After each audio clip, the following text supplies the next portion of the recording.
désire ardemment. Amen.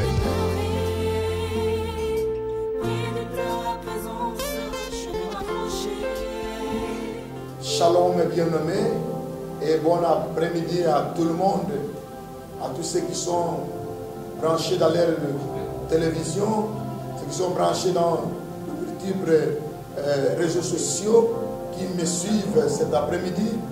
C'est de la part de votre humble serviteur, bien-aimé dans le Seigneur, toujours au pied du Maître.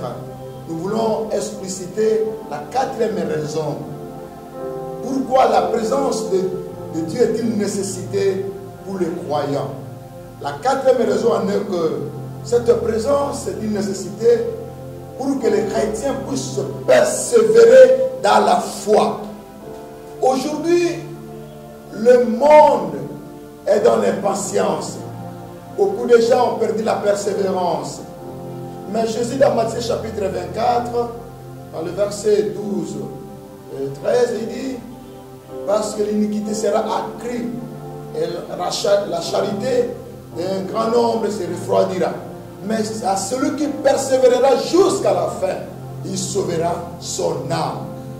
Bien-aimé, ne perdez pas votre persévérance à cause de ce que nous voyons maintenant. Parce que si vous perdez la persévérance dans la foi, vous allez tomber dans l'impatience et vous allez manquer les bénédictions qui viennent de la part de Dieu. Beaucoup de gens sont impatients dans leur vie. C'est pourquoi ils ont perdu un bon mariage. Ils étaient fiancés, mais à cause du manque de la persévérance, nombreux sont tombés dans la débauche, sont tombés dans l'infidélité et le fiançailles était brisé.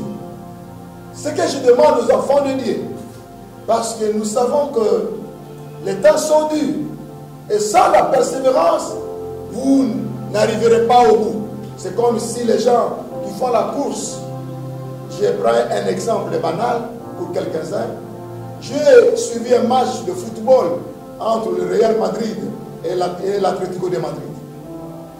L'Atlético de Madrid menait 1-0 jusqu'à la prolongation.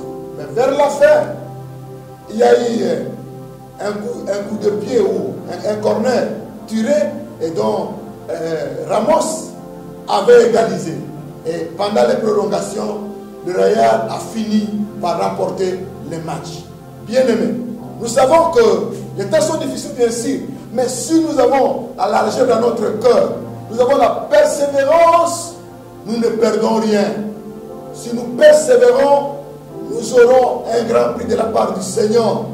Ne perdez pas votre patience parce que vous voyez maintenant. Et ne comparez jamais votre vie avec d'autres personnes. Votre pendule est à l'air. C'est le Seigneur qui tient votre chrono en main. Et si vous persévérez, vous sortirez vainqueur. Que Dieu vous bénisse. Que vous puissiez demeurer dans la persévérance et courir avec abnégation en abandonnant certaines choses qui ne glorifient pas le Seigneur et aller toujours de l'avant. C'est pourquoi l'apôtre Paul dit: je cours vers les buts pour tâcher de rapporter le prix de la vocation céleste. Ce sont ceux-là qui courent, ce sont ceux-là qui courent qui rapportent le prix. Que Dieu nous bénisse. Nous allons prier. Seigneur Dieu, notre Père, nous prions pour beaucoup d'entre nous qui sont maintenant impatients, qui ont perdu cette vertu divine, la persévérance, qui courent derrière les gens, qui courent derrière la réputation, derrière les renommées. Et ils ont oublié que leur Dieu est au contrôle. Et quand Dieu est présent à côté de nous, si nous persévérons, nous aurons le prix que le Seigneur seul peut nous donner, peut nous relever. Que Dieu nous bénisse. Amen.